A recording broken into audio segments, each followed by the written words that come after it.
refreshing memory is an important question, and the area dealing with the refreshing memory of a witness is under 159 to 161.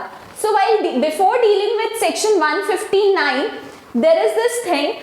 Refreshing the memory of a witness means sometimes it happens that case takes such a long time that the fact or the incident becomes blur in the memory of witness. Now, in order to again recollect such incidents, he has to refresh his memory. So the provision pertaining to refreshing the memory is under 159 of Evidence Act. It states that whenever a witness is under examination, he can refresh his memory by referring to any writing which was made by him. Now, the writing can be made by him either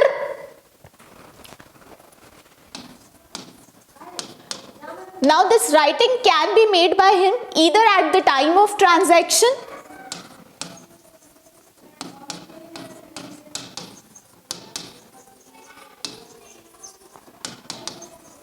or so soon that the transaction was fresh in his memory.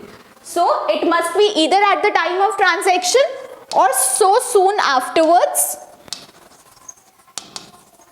that the transaction was refreshed in his memory. So section 159 states that whenever a witness is while under examination, he can refresh his memory by looking into writing made by himself at the time of transaction or so soon afterwards that in the opinion of the court, such a transaction was already fresh in his memory.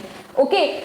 But now there are two phrases in this section. Number one, either he can refer to the writing which he made himself, or he can refer to the writing made by any other person, but such writing was read by him, and at the time when he was reading such writing, he was very sure that the writing was correctly recorded. So he can refresh his memory either by looking into the writing made by himself or made by some other person but read by the witness so soon afterwards that the transaction, that the court considers it to be likely that transaction was fresh in his memory when he read it, and when he read it he knew it to be correct.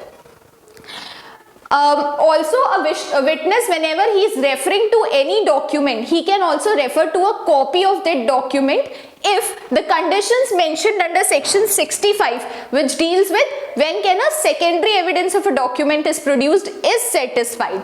So he can also refresh his memory by looking into a copy of the document, provided if he satisfied the court the reason for the non-production of original. That means the conditions mentioned under section 65, which deals with when can a secondary evidence of a document be given in the court of law, is fulfilled, then a witness can refresh his memory by referring to the copy of the document. Now, an expert can also refresh his memory by referring to professional treatise.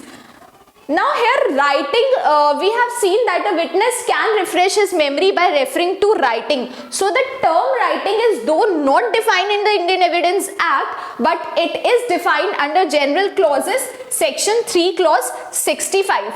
Now this section states that writing can include anything: printing, lithography, photography, or any other mode of representing or reproducing words in a visible form. So the definition of writing is not given under Indian Evidence Act, but we refer to General Clauses Act in order to understand what does the term writing includes. Now it includes even a photograph, even a lithograph, or anything by which words can be reproduced in a visible form. Tape recorded conversation would not be covered under section 159 because it is not a writing. Section 159 states that a witness can refresh his memory only by his writing or the writing of any other person. So the tape recorded conversation, though because it does not cover under the expression of writing, therefore section 159 would not apply to tape recorded conversations. Now we have this case law of State of Karnataka versus Yarappa Reddy. So the court in this case stated that even the person who is investigating, that means the investigation officers who made entries during investigation.